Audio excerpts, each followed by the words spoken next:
So, Bobby, you're telling me you're recording, and your wife came through with what? A plate of grapes and strawberries and melon and other delicious treats for you to enjoy while you were working hard. Yeah, delicious and healthy. So we both. Okay, I'm gonna get murdered. SCU. You are now listening to Shoutouts Uncut. Prepare to be shattered with your hosts, Matt Baldwin, Skullface, Greg for Mercy, Oscar NJ Boy, T2RX6, Mega 81. Welcome to Shattered Cast. Hello everyone and welcome to Shattered Cast Uncut episode 27. That's right, we're 27.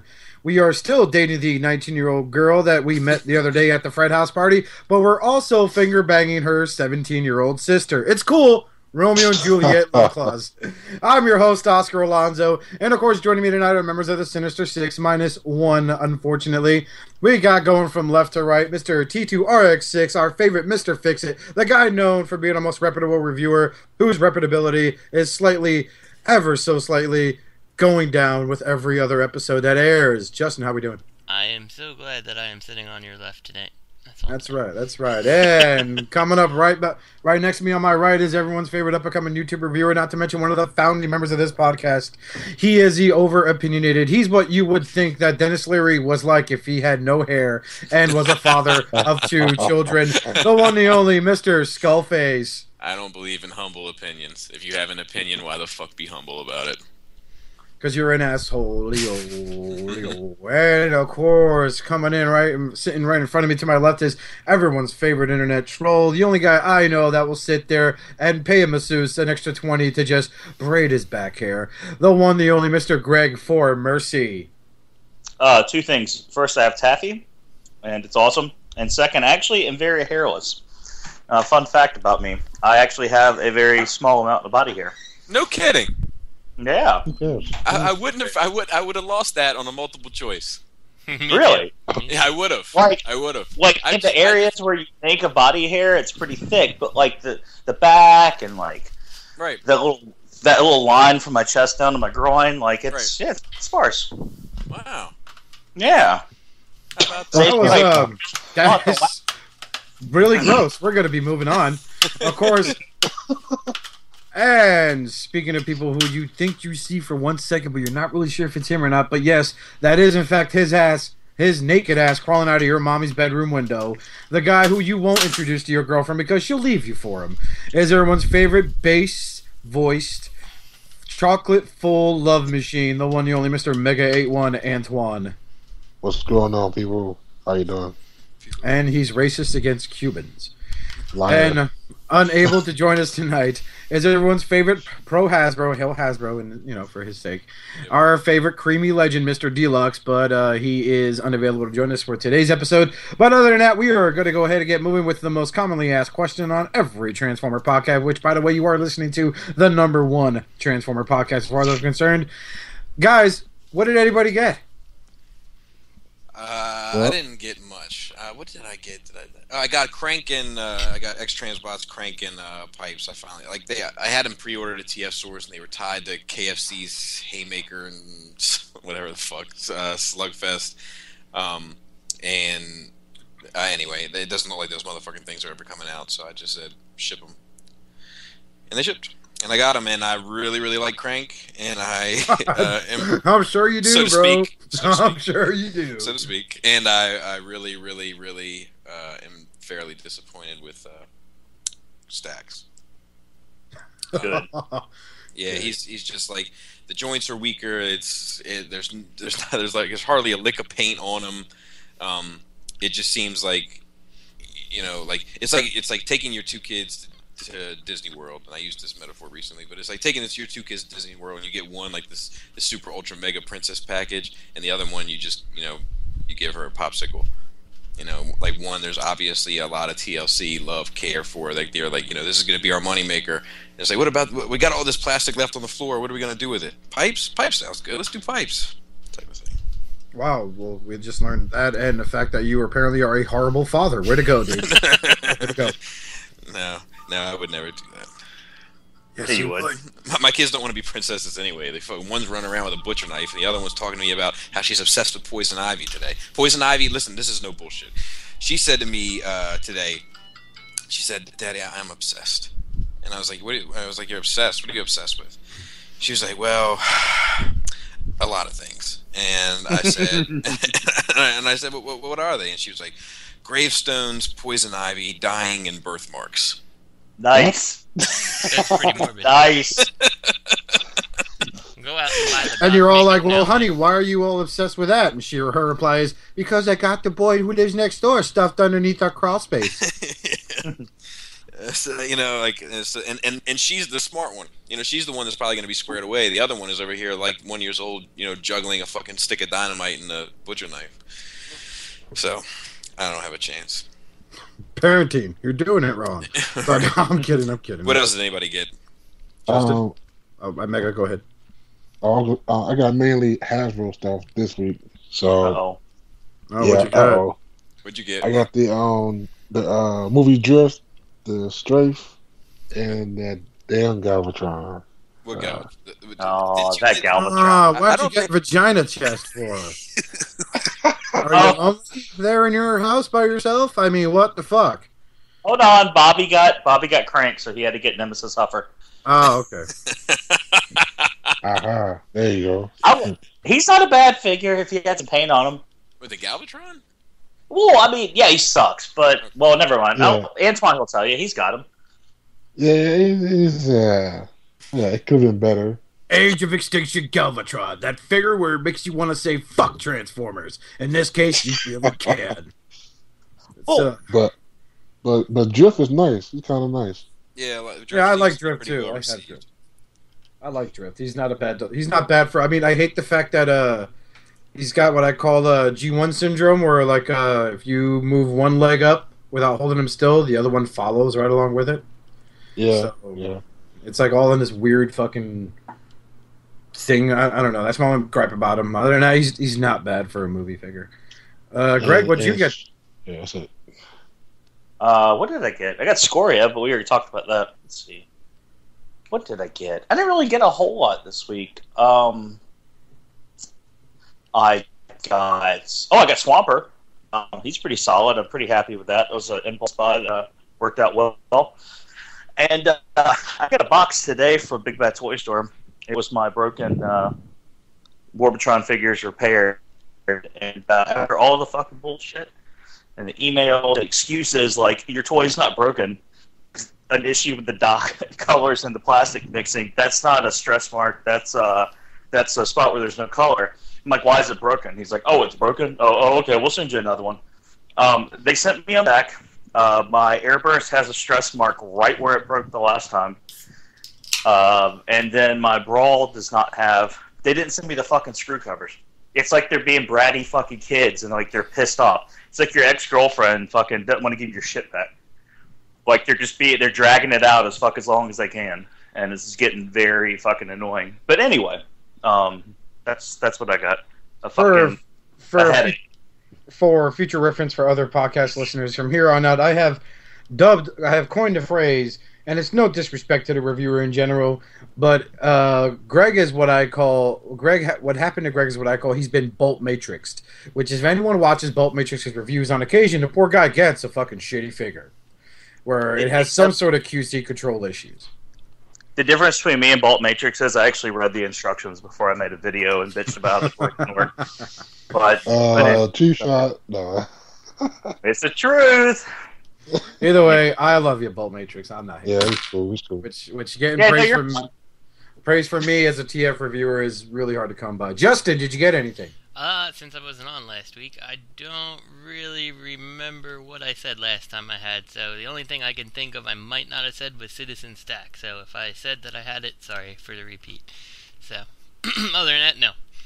my haul this week has consisted of some repro labels for Generations Drift and my Mania King from Unique Toys. So he will look more Galvatronish. And I also today acquired a broadside, Fans Project Assaulter, which is a very heavy fucking figure. Very heavy, but very, very cool. And caught a little problem over at Toys R Us today when I went through there and scored some Marvel Legend figures. The Marvel Universe, anyway, the 3.75-inch figures. Instead of paying $9.99, I got them bad boys for $3.99. So I walked away with Nova, I walked away with Captain America, and then I don't know why I bought it, because I said, for the hell with it, I'm saving money, this guy's just whatever. I splurged and got the Batman Arkham City Azrael, which is nice. Which is that the 6-inch or is the small one? Okay, the 3 3/4 one. Okay, yeah, it's like 4 inches. Yeah, they seem good. Those little ones. I haven't messed with them, but they seem all right. He's not bad. I mean, yeah, the weapons are kind of flimsy. They got to be. They're that small. Yeah. So I mean, other than that, I really like the little. I forgot how cool the 3.75 Marvels are, because they are just as articulate as those huge Legends. So, I looked at it, I was like, wow, man, I forgot how cool these were. So, I'm kind of happy with that. But I'm very happy with Broadside. I like it a lot, the Marvel Universe figures. But they catch so much shit. But I think they're good figures. I don't know. And the best part is, when you're driving around your date rate van, you can fit like 6 of those motherfuckers in the passenger seat. Whereas you'd only have like 3 fucking Legends. Yeah. You were saying, Antoine? I was saying, how much would the Mini King tickets for? The Marvel mini guys? No, the Mini King labels. Oh, I forgot how much they were. I think they were like I forget, to be honest with you. Yeah, they weren't very expensive. Yeah, they weren't. I mean, I bought that, and the set for Drift cost more. Oh, okay. Because he comes with all those options, which I gotta say, with all the extra sword stickers for him, I'm gonna be decorating my Shattered Glass one also.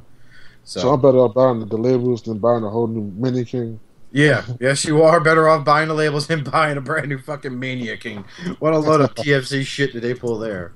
So, moving on. So we got some nice third-party news. Actually, this first subject is not that nice. I don't know why he bothered working on this. Jesus Christ, Doctor Wu Cavalier Sword.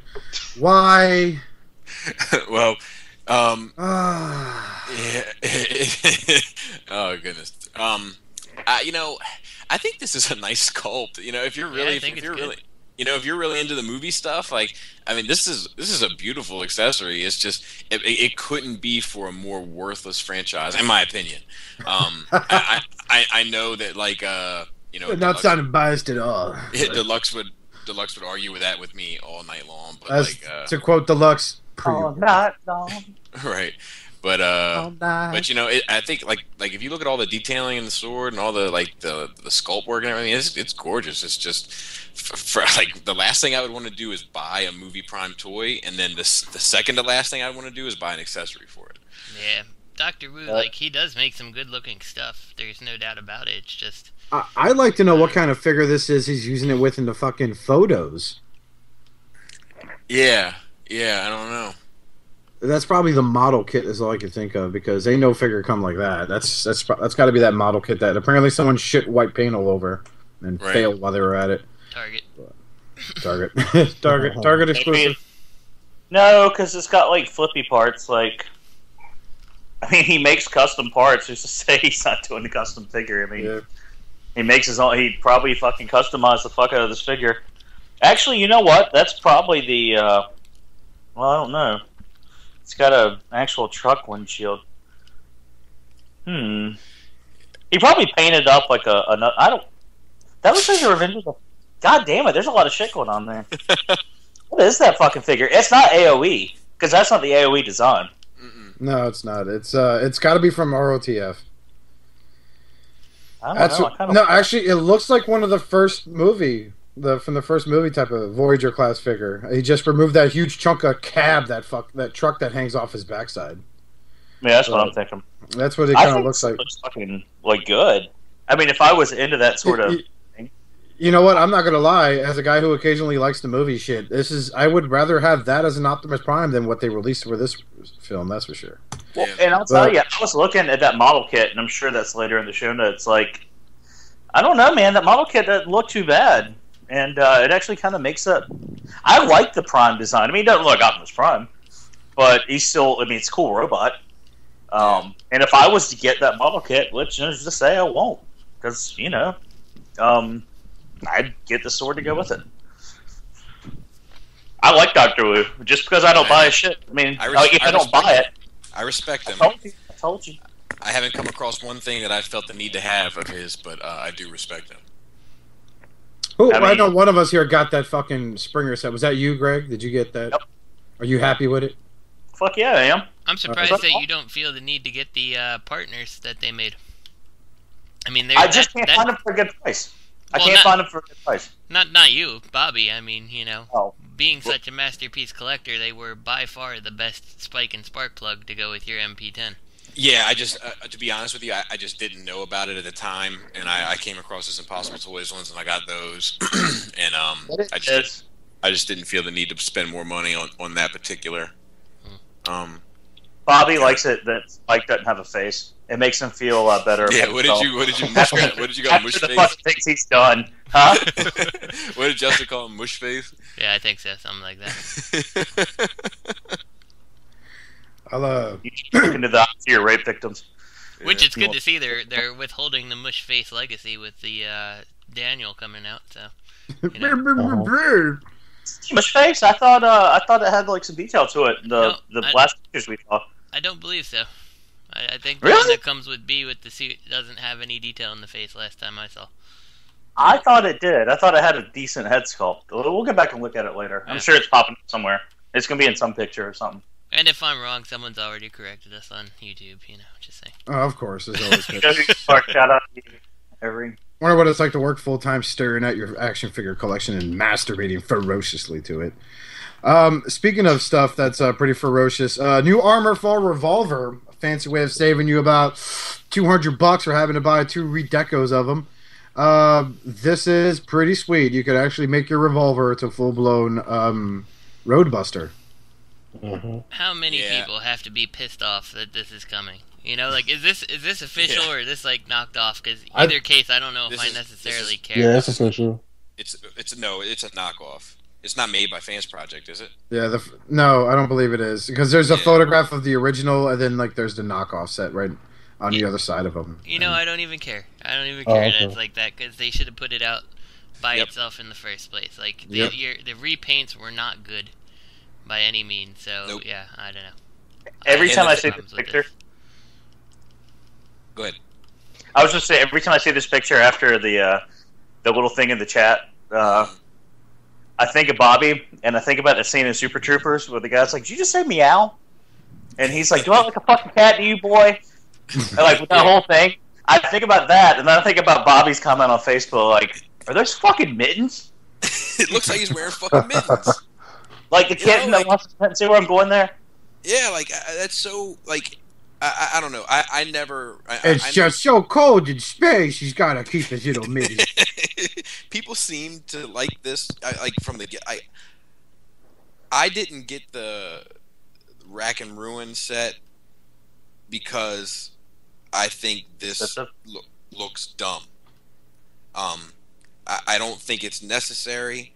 I think the figure's fine without it. I think that it is a nice set when he's in alt mode, but he'll never be in alt mode in my house. So I didn't see the need in spending money to buy an upgrade set for the alt mode. And I think it looks forced and silly in robot mode. I do like the rocket launchers and stuff, but I don't know how much this thing is, but it's not nearly cheap enough for me to like it. Here's a better question. We are regaled with a shitload of images for this add-on set for Roadbuster. And the very last image on this link that we provide, after you guys click on it, of course, is just of Fans Project Menasor. Like, it's just there. It's like, Roadbuster, here's all the stuff put together to make its own little battle station, Roadbuster, and Menasor. Is there are they showcasing something else besides, like, some... Well, and we also sell this. Wait, who made that? Who's making the upgrade for Minosaur? Did you look at the picture? Yeah, it's not. That's not what that is. It's not the same thing. Okay. No. Well, I just saw the pictures on Facebook. I didn't bother reading the link. Because Transformer fans don't read.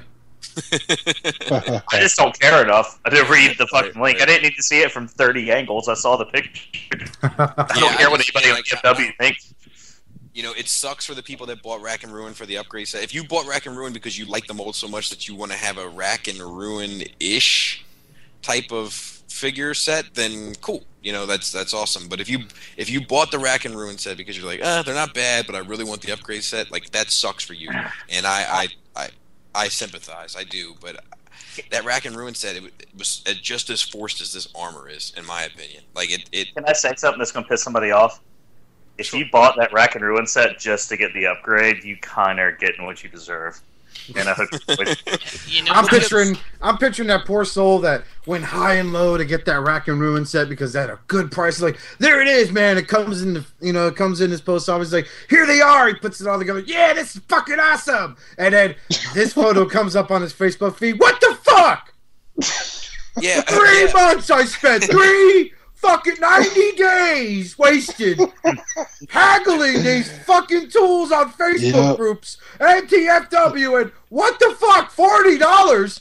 I spent like almost $200 on this shit. Yep. Oh, dear BBTS, why did you do this to me? What irritated me, man, is that if you're gonna make characters Rack and Ruin, like these are important characters to that, team, right? Like they've been with it from the giddy up. Why it just seems so fucking forced. Like, you can't just. That's a Hasbro tactic. Yep, definitely. It's a Hasbro tactic to repaint Starscream and call him G-Axis, and it's a Hasbro tactic to repaint Roadbuster and call him Rack. And I'm not biased enough towards Fans Project or against Fans Project, whatever, to say, you know what, I hate this tactic that Hasbro uses, but it's okay if you use it. That's not me. Fuck them.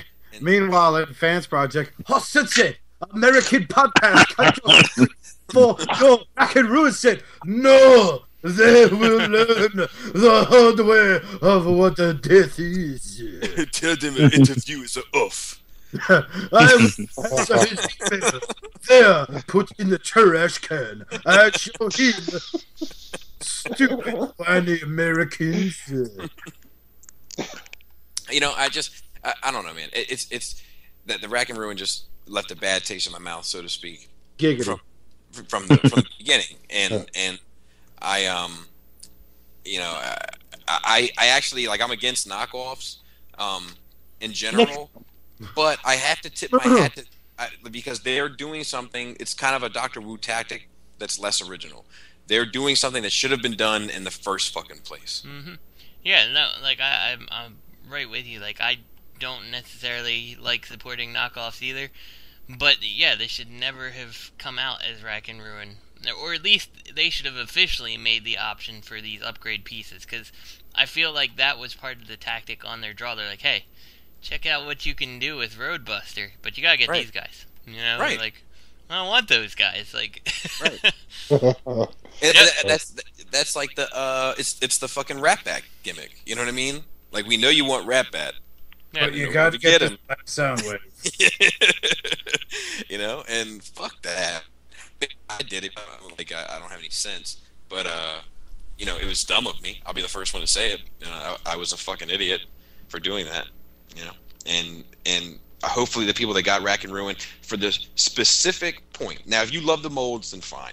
But if you got it for the specific point of the upgrade set, then hopefully, like me, okay, before everybody gets all sensitive, like me, you realize that you are a fucking idiot. And this is the answer to that. Anyway, speaking of things that are not the answer, how do you make a really okay or somewhat decent figure into a meh figure? You could buy this upgrade set by DMY Studios. Yeah. That's right. You no longer have to pay the retarded fee on Shapeways and paint your own missile upgrade set. You can get this for you. And you can make your double dealer look like, I don't know, a tank that's got a massive fucking missile on it. So I'm gonna pass. I disagree.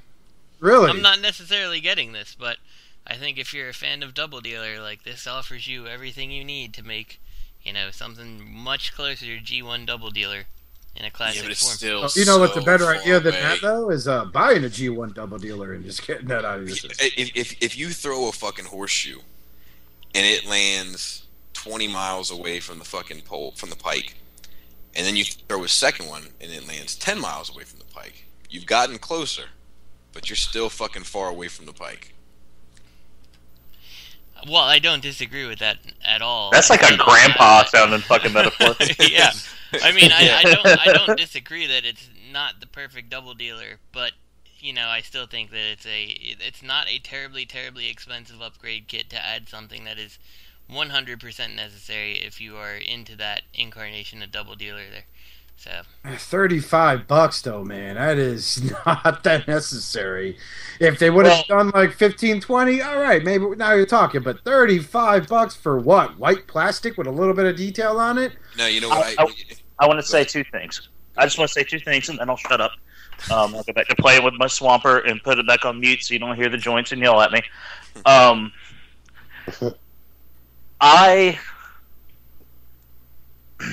Okay. Double Dealer is one. Well, I got to say this right. Double Dealer is one of my favorite characters. The reason being, he's one of my favorite toys for when I was a kid. I loved that motherfucker. I loved it. And I'd buy another one, but I just don't think I'd spend the money on a really nice one, and then I'd regret spending the money on it because it'd just sit there on the shelf and whatever. And also, I don't have the Generations Double Dealer. I can't bring myself to buy it until I find it on clearance. Those two things being said, like, I don't think it looks good. And I don't think for $30, like, me being such a fan of that original toy, if I had the Generations one, I just don't think this is fucking worth it. It's not worth it. You know what you can do is you can go to, like, Toys R Us and buy, like, one of those pool toys that's shaped like a torpedo and then paint it for probably $3.99. And obviously there's more detail in this than that, and but that's why they made extra fine point, like, markers for artists. Yeah, or the green stuff. Yeah, put a little green stuff on it, like prime it, paint it, be done with it. You make a kit that turns that Generations Double Dealer into a giant fucking vulture, and then you make a way to sling this thing underneath it like a giant fucking vulture dick, then I'll buy it. If there's a way that you can make this so that it actually destroys the Double Dealer figure, and I might buy it. No. Come on. I hate that fucking Blitzwing mold, dude. I fucking hate it. I fucking hate it. Come on. It's a good figure. Fuck. No. Dude, I fucking hate it. I actually, like, every time, like, I go down the basement, I usually put him in a different pose of, like, depression. Like, I'll sit him down, like, with his hands in his lap, or, like, I'll have him, like, bent over looking at his feet, or, like, I always put him in I hate that fucking figure. I think it's because I was so excited, I was like, damn, like, I was caught in the whirlwind, right? I was like, holy shit, the Springer looks good, the fucking Blitzwing looks good, like, it's all gonna turn around, isn't it? And then I got the Blitzwing. And it brings up such a tidal wave of emotions for me that I fucking hate it. You want to play some smooth music to help you relax, Yes. Maybe something positive that gets you upbeat, some Huey Lewis in the fucking news. You can smoke yourself a Virginia Slim and drink a latte, you big whiny bitch. No one cares. Virginia Slims have come further than the Blitzwing mold. No, they haven't, Bobby. Yes, they fucking have. Oh, yeah. If I was into super skinny cigarettes for no reason, they would be better. They would be right, exactly. They would be a better product than the Blitzwing. They would be better at being them. Want to talk about something that's a better product than Blitzwing? Actually, it's not. That makes Blitzwing look really desirable. How about this masterpiece Rodimus and Hot Rod set being made by... One, we talked a lot about this. We talked about this a little bit before we started recording, and for the love of me, I really hate this shit. Like, and I'm a Rodimus fanboy. Okay, this is how me and someone else on this podcast connected at first. If you know what I mean, Gregors. But I am a Rodimus fanboy. I would rather buy...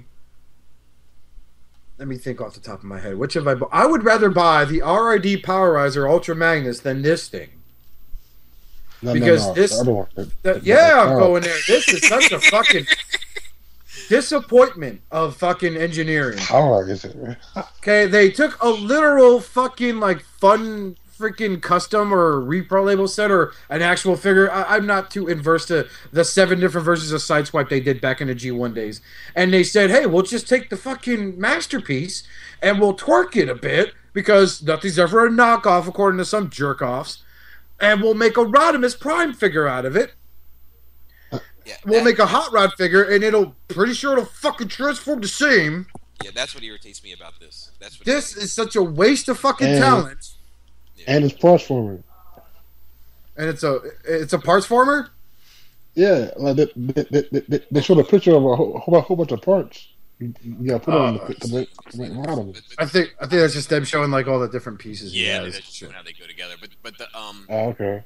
Unless it's just a weird, twisted idea of a joke for an upgrade set for your spot. It's kind of like a Transformer, but it's more like a puzzle. But that's the thing I loved about Transformers. You got 3 toys in one. You had the vehicle mode, all right? You had the robot mode, and then you had the joy that was changing them in between the puzzle factor of it. Yeah, but this one you have to like take apart completely, like the picture cast. And then like a damn model kit or something. Yeah, no, I know that's not the case before somebody corrects me. But the thing is that I'm okay with a new hot rod mold. Like we were just talking about this before the show. Like I would love a new hot rod mold, but make it. The chances are this is going to be. Look, third-party toys are expensive, right? And they're expensive for a number of reasons. Because you got to hire a designer, you got to fucking get the CAD done. You got to fucking get the factory to do it. You got to fucking produce it. You got to inspect it. You got to paint it. You got to package it. You got to hire an artist to do the fucking artist packaging. Like, I get it. I understand why the shit is expensive. I'm not the goddamn crybaby that's on the internet that's fucking broke and just says the toy is shit because he's broke. That's not me. This, however, has borrowed so much from Sideswipe that I think this more than likely I'm going to look at the price and I'm going to say, what the fuck am I paying for? Takara did all the work, so what the fuck am I paying you for? This is the embodiment of what I think is one of the not the definitive, but one of the reasons why knockoffs are labeled as knockoffs. This is a Sideswipe knockoff, not the one that was a fact. What'd you say? Go ahead, Antoine. Is it possible that this could be like a custom though, and not really? I guess so. I don't know what those words mean up at the top, right? I don't think they would show it in this. Death to the wrist. What'd you say, Justin? I don't think they would have shown it in this much detail if this were simply a custom. I agree, and I think if this was a custom, this looks like marketing to me. This doesn't look like showing off. Like if you've ever made a custom anything, or if you've ever made a piece of art, or if you've ever been creative and created anything, you know that you like for people to see it and hopefully to appreciate it. But this doesn't look like that. This looks like it's going to have a price point with it. You know what I mean? Like, it's just in the display of it. I don't think they would have shown like exactly how it works and how they made it with all those parts if this was a custom. Right. I mean, it's really weird too because like I had the Hasbro MP Rodimus Prime. I did. I had to sell it because funds got tight. That's what I do. I look at their Rodimus Prime MP and I like it. I like the head mold. It looks really cool. Looks neat. It's like, wow, I would have this. But then I reminded, like, I would love to have a fucking hot rod. I would like to have a Rodimus or whatever. But I look at that and that's what infuriates me because it's like, here they put a little bit of work into making a Rodimus Prime that looks sweet. And then you look at that hot rod before the upgrade, before the Matrix, and you're just like, wow, fuck you for just not fucking thinking a little bit more outside the box. Jesus Christ. And I like the Rodimus more. And I think he looks good, and I don't think this looks bad. But the reason why I don't think this looks bad is because I don't think Masterpiece Sideswipe looks bad. But there's principalities in this, and I'd rather somebody come along with a completely new and creative take on it, and give me something. I don't think that either Hot Rod or Rodimus looks good in this. Like, Rodimus looks like he, gave up. He's so depressed that he's not as good as Optimus. He just started eating way too much, so he's a big fat guy. I don't think he looks that fat. He looks fat. He is super fat.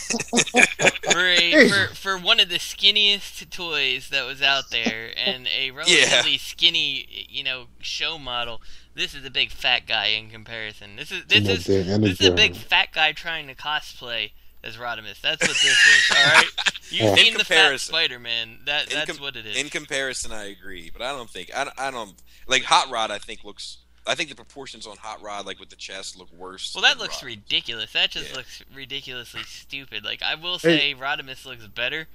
Okay. But I don't know. Like, I got you. Yeah, I got you. I don't know. I want to like this more than I actually do. I think. And it's like, I'm a Rodimus fan, dude. Like the closest thing I got to an actual decent looking Rodimus is the Fans Project upgrade set for, that horrific classics figure we got from the RTS line. But, man, fuck, I may just get the Rodimus Prime Masterpiece here. I may just get him either that or the Cloud. MV10, huh? I said either that or the Cloud figure. Yeah, the Cloud figure is actually a wiser investment. They're probably going to cost the same anyway. The Cloud figure looks more like Rodimus. Yeah, and at least he's a fucking triple changer. Exactly. I mean, when Rodimus did that, Yeah, that one time totally makes sense. Yeah, Greg, what are your thoughts on this, Greg? All right, I guess we got this quote there. Yeah. I mean, it's whatever. I like my masterpiece. I like it. Yeah, and that's the other thing is going, back to like what Bobby said. Like, why do people feel the need to work in the Rodimus Prime mode? Like, like we already have the masterpiece Rodimus Prime, and that scales perfectly fine in truck mode and robot mode because it's freaking space semi truck or space Winnebago, whatever. Yeah. So there is no like accurate scale comparison to go to. So God, it's mean, fine. Dude, that hot rod, even the taillights flip in front of the fucking feet. God. Yeah. It's a knockoff. Yeah, it's like a knockoff retooling. I'll tell you what, if I can get this for $70, I'll buy it. But other than that, I'm out. So yeah, this is, what this is? This is on par with those sketches or whatever we saw of the iGear Impactor. Except the iGear Impactor looked really good. Like, it's the same fucking toy as Warpath. It's the same thing. You can put fucking an extra piece here and there and whatever and say it's not. Right. But it is. It doesn't borrow shit. It steals it. But, man, that fucking, was it Presser? Yeah. I would have bought that thing. I would have bought it. I still will, iGear. Hey, did Rodimus in the TV show have mirrors on his truck? Like, why are there mirrors on this toy? I don't ever seem to remember them. I don't recall one time. Oh, I don't know. I never recalled Ultra Magnus having a red bumper, but apparently that's now fact, and that's convenient. He did have a red bumper though. Yeah. It is fact. I know that. Did you catch my sarcasm, shithead? Yeah. So. No, I caught your tone. I didn't catch. Dude, you're gonna catch my tongue in your mouth. Hey, don't get butt hurt. Don't get butt hurt. You gotta have to play with butt hurt. Good. So, Fans Project Dinobots. What?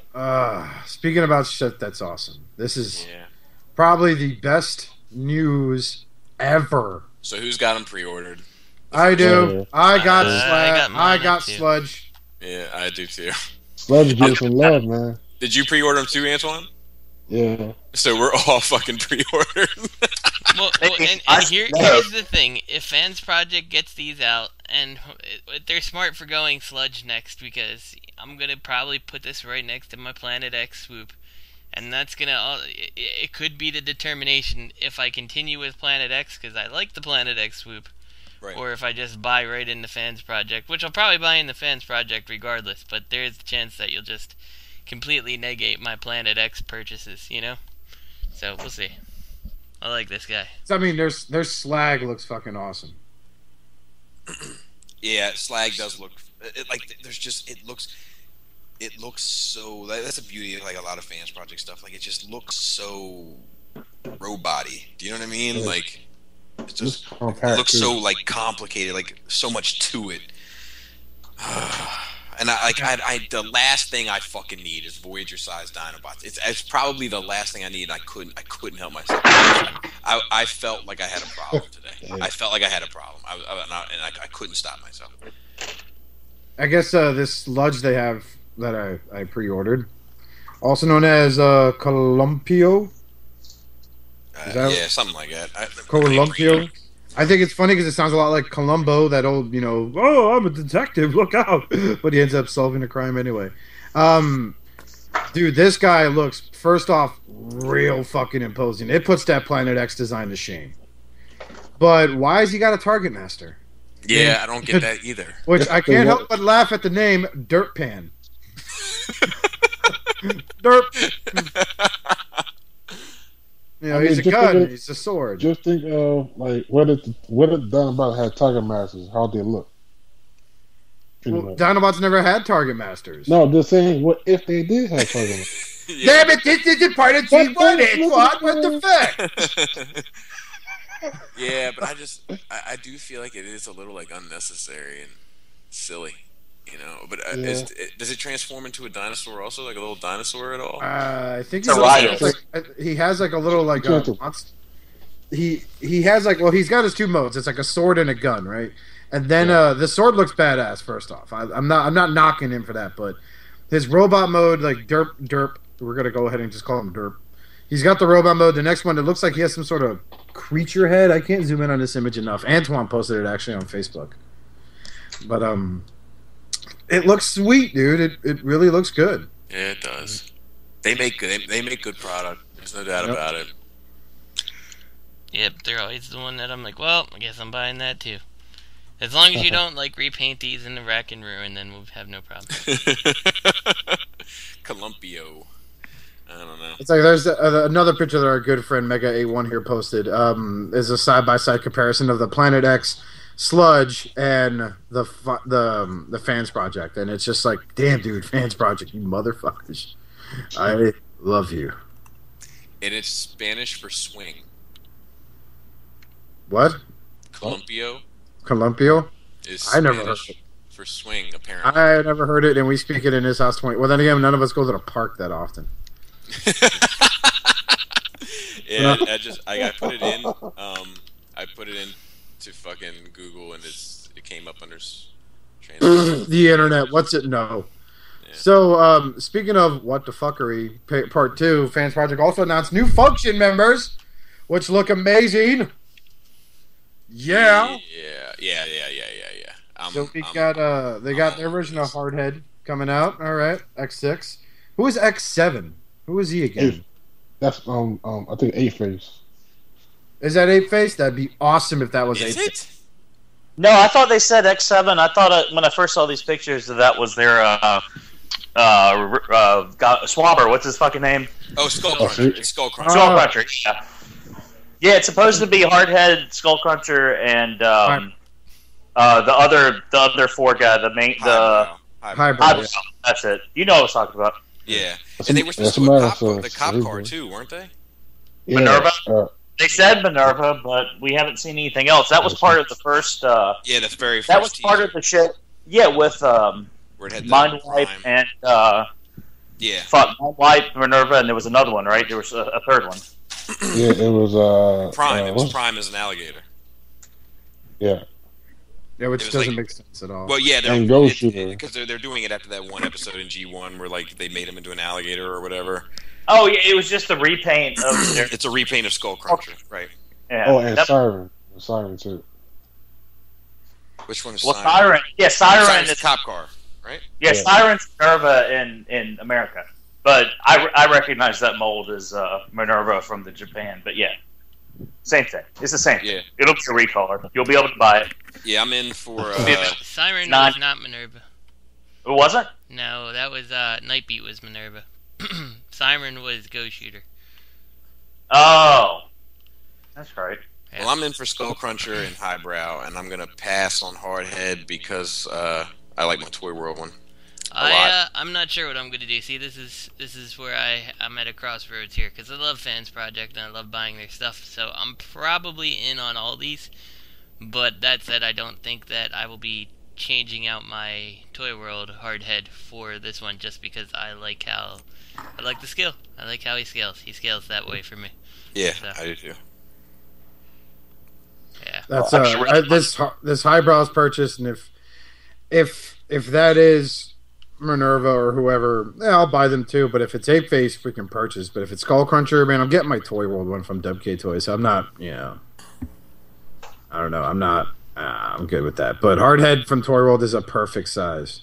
Perfect size. Yeah, agreed. I'm replacing my Skullcruncher. I actually got rid of Hardbone for a second time. And really? It was just too loose. I mean, I fixed the first one, and then the second one I got it, and I was like, I don't know. Somebody wanted it more than me. And I put a lot of work into tightening that thing up and making it like a decent figure. I like the scale of it, but at the same time, I kind of want, like when I think of the 4 Headmasters, I think of, like, the Japanese Headmasters. So I kind of want my Chrome Dome and my, all those guys to kind of be the same size. Yeah. So I'm definitely getting the Hardhead. I've already got Mind Wipe pre-ordered, but that's not in this. I'm not replacing my Skullcruncher, and I'll pick up the other one. Man, I'm telling you, that Mind Wipe is going to be like a straight-up game changer for the beasts. Yeah, he looks incredible. God. I look at these, and I was looking today about replacing Quadruple U, because I didn't really care for him much, but now I kind of want him. Yeah, I like my Quadruple U. I hate the hands, but I like the figure overall a lot. Yeah, I like him too. I like the Headmaster personally. And someone online was saying, why doesn't Fans Project articulate the Headmasters? And I really think it is honestly because when you have the unarticulated hands or Headmasters, it makes for a much cleaner head when you actually put it in its whatever mode. So the head mode. And not only that, but like when you start articulating little tiny pieces of plastic, and let's say you use a little fucking ball joint, then you run into KFC issues where shit's breaking, popping, and it becomes nonsense. Well, and that's the thing with the Toy World Headmasters. Like they start getting loose, like those little tiny things, and you try to turn the head, and they've got these tight ratchets, and you turn the head, and the fucking legs like fucking spinning sideways and flying across the room. And I've got Brainstorm's head in my hand right now, and like, damn, robot mode, fucking perfect. Yeah. And he looks good. Yeah. I mean, and like Bobby always says, he's never going to be in alt mode anyway. Like, how often am I going to have my fucking Headmaster like pointing up at the fucking sky while he's doing a fucking plie, across the fucking shelf? Like, he's going to be on the fucking shoulders of the robot, like where he belongs, because it's America. God damn it, America.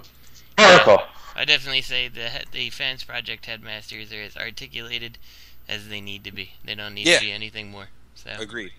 The only step in articulation we needed was separating the legs.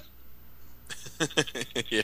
You know what I'm saying, though? And I didn't notice that until today. I was actually looking at that Brainstorm that Hasbro's putting out. I didn't realize that it was fucking like old school, like Headmaster, like unileg. Right. And that definitely changed my opinion on that figure. Like, you think you could have fucking done something different. You're making one fucking Headmaster, you think you could have split the fucking legs. We go on one date, you think you could split the fucking legs. If this is supposed to be accurate scale-wise, it looks like they're going to make Skullcruncher a little bit bigger than normal. Their normal Headmaster line. Nah. If this He's is no swamper. No. If it's cool, I'll get him. And you know what? I thought about this before the show, too. Like, I think about, like, scale and all that, but I kind of want to collect all the Fans Project Headmasters. Yeah, like there's enough of them coming out. It seems like a collection. Like, well, Fans Project is like, even though it's an homage, like their toys are always unique enough where they kind of stand good enough alone. You know, like exactly why I want to, like, why even though I don't want to replace Hardhead, I still want this because I know I'm going to enjoy, you know, how he transforms, and I'm going to enjoy, you know, the overall aesthetic and everything like that. So, like Dead End, like their Sonic concept, which I have mixed feelings about. I'm completely happy with it overall, but you know, when we're talking about Fans Project, like I kind of put them in a higher bracket when I'm critiquing it, and their Dead End. Shut your mouth. Looks nothing like the Dead End that I know. You know, except that it's a similar color and a similar overall shape. I would be happy with that Dead End if they actually would have given him a mouth plate. Yeah, that would have been great. That would have been a seller. And a visor. But like, but a Dead End is Dead End is my favorite Transformer. Like, he is my favorite character, and he doesn't scratch that G1 itch for me. But because it's Fans Project and they make toys the way they fucking make them, it's still super fucking awesome to me for whatever reason. Do you know what I mean? Even though I look at it and I'm like, this is not the Dead End I want, you know, but I really like this Dead End. It's the Dead End you need. Yeah, I don't know. We'll see. But you know, like, you know, it's fucking cool. Like, it's like a tip of the hat to Dead End, but it's really its own thing. Meanwhile, that Fans Project, Sensei, you hear what he said now? Hey, because of ninja, tell him interviews are back on. He will live to see his children grow old. Yeah. All is right with the world. But Skullcruncher looks a head taller than the rest of the fucking Headmaster. That fucking highbrow. Now I'm excited. I got a boner. Yeah, I totally got it. But that highbrow's got to be sick. That's the one Headmaster I never got when I was a kid. That's the one I couldn't find. That's the one, and whenever I would find him, like even to this day at a flea market, it's either obviously the no headpiece, and then of course the canopy's fucking busted. Right. So you could buy the canopy on eBay for like $20 fucking, you know. But if we're gonna go on something like that, then you might as well fucking pay that $40 for the cannon for your G1 Galvatron, you know. It's funny, the only Headmasters I had as a kid was fucking Skullcruncher, Mindwipe, and Weirdwolf, I think. I had Werewolf. I never had any of the other beasts. That's why like Skullcruncher was purchased, and I'm excited for Mindwipe. But I only had Chrome Dome and Hardhead when I was a kid. I had Weirdwolf and Hardhead. Mindwipe was $10 more expensive this go round. Than the other ones were. Weren't the other ones $69.95? Yeah, I believe they were. Like this one was $79.95, right? It's still pretty reasonably priced. Or was it $89.95? Let me look. Yeah, mine was $89.95. Yeah, so it's $20. They've gone. I'm guessing it's the plastic in the wings. That's the only thing I can, you know, associate with it. But it's the desperation in your fucking soul is what it is. Yes, you're probably right. And speaking of desperation, Hamatoys, that's a funny name. A trailer for Age of Extinction Optimus Prime. Yeah. That's cute. Oh, now he didn't have one in the fucking movie? Like, yeah. I wanna quote my good friend Bobby here, who said something way back at the beginning of the show. He said, one of the last things I would like to do is buy a movie Optimus Prime. And the only other thing I would want to do less is buy an accessory for that Optimus Prime. Yeah.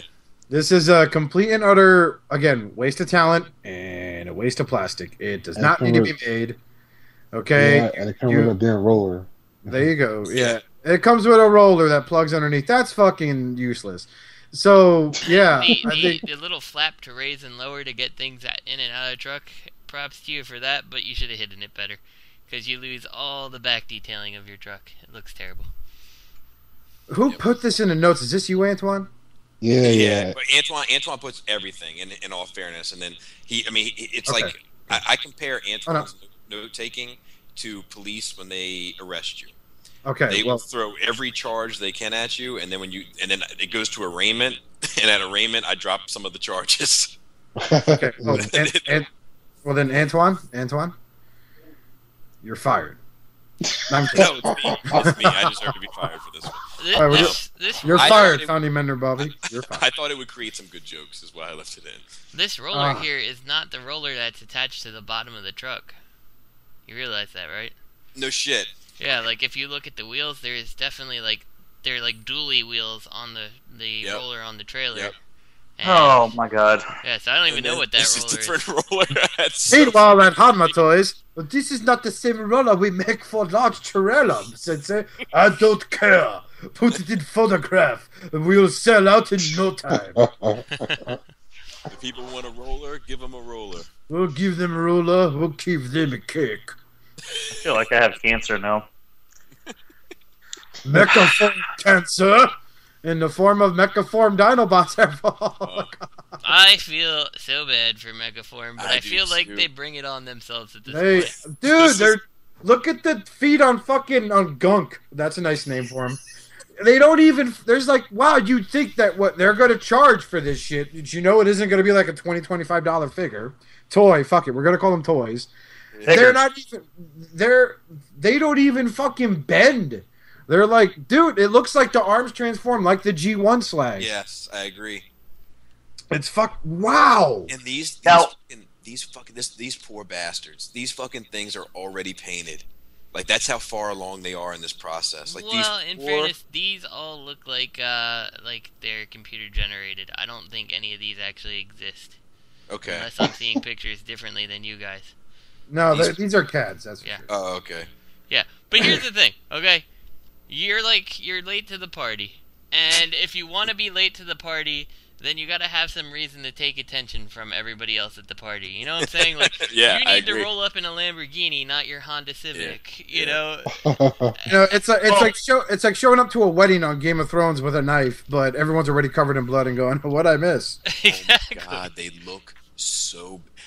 look so bad.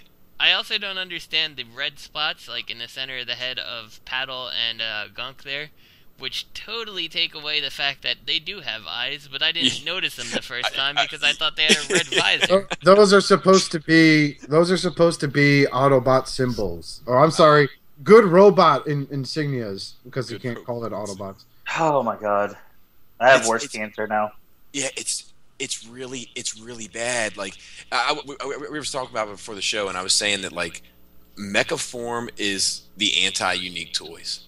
Oh god! Like, you know what I just noticed? Gunk and Paddles are the same exact toy. Yeah, It's the same shit, dude. Different legs. Yeah. Meanwhile, that Mechaform, hey man, are you gonna make this paddle out of this Gunk? Hell yeah, you stupid son of a bitch! You gonna make this paddle out this Gunk? God damn it, man! Wait, are you talking about the figures we're designing, or are you talking about fishing lines? I don't fucking know. I'm drunk off old Milwaukee. Now give me a new I was point. listening to Shattered Cast. Seems like there's money to be made off this shit. Hell, I'm gonna buy a T-shirt and then I'll just reprint it here in the garage, and then I'll sell them over at the mall and hook up with all sorts of pussy. I got one of them stores in the middle of the mall. I swear, if I win $500 with this scratch off, I'm just gonna quit my day job and never work again. I'll make Transformer toys for life. But like, you know, the thing is like that I don't get is like, okay, Unique Toys started off with what was their first endeavor? There was this Predacon. Oh god. And everybody was like, oh man. And then they came with, I think, the Sharkticons next. Yeah. And they were like, okay, you know, these are solid. And then they came with Galvatron and fucking Last year, you're like, yeah, this is a good company. And then now it looks like what was the next one they got coming? They have Psykill. Psykill, and that looks super. It's like, hey, that's fucking awesome. Which is now available at WK Toys for $100 shipped. Now, on the flip side of things, Mechaform had that Jetfire, and everybody at first was like, "Oh man, this one's got Chronos beat. It's got the fucking nothing can fuck with Mechaform Jetfire." And then things started evolving, and then they were like, "Actually, the Hasbro one might actually be better than the Mechaform." And then a couple kept evolving, and they're like, "Actually, the Hasbro one is definitely better than the Mechaform." And then Mechaform does this, and then it's like, this is even worse. Like I was. The only thing that makes me happy about this set is that I, at first, when the reveal started hitting the internet, I at first thought that Mech Ideas was making it, And I was like, "Oh no, they'll be ruined." and then I found out. Whatever you do, stop! Yeah. No, we're back for it. Oh no, by all Like, means. oh, okay, no big loss. It's like, let me put it to people this way. It's like, so there's a building on fire, right? And now you have this guy sitting there yelling for help. A fireman runs in there, full of bravery like they always are, breaks down the door, and finds out it's Mechaform. Now, there's a clear path to the Mechaform employee to save him, but the fireman goes, "Oh, there's so much flame, I can't get through. Oh, it's pushing me back." He just walks backward outside of the building and lets him burn. We got guys like that too. We call them turds. But but help me, man! I'm being my wife. Yeah, I'll be right there. Fucking turd. But they actually well, I'll talk about it after the show. This paddles though, like people are saying like, "Oh my god, we're getting to paddles," and like I just want to take the time to remind anyone that has already forgotten or is on to know is that Planet X is making a paddles as well, and it looks like Fans Project might be making a paddle since the numbers are all fucked up on the 5 figures, and then they have one silhouette that like nobody knows what the fuck it is. So I'm guessing that's a paddles. So you know what it is? It's gonna be every mini-con that comes with it combines and turns into quote-unquote paddles. What if? That would be awesome. That would be so fucking badass. I'd bitch about that. I'd be like, "Oh my god, this is the best purchase ever." Oh, you know what? It's probably the fucking Fans Project RC, and they're gonna call it Dino Queen. But this thing is like, you know, just if you need that paddles in your life, you've got options. Is what I'm trying to tell you. If you want a G1 figure that the knees can bend and the arms can bend, then I guess you could, you know, you could either buy these or donate that money to something better, like I don't know, cancer research.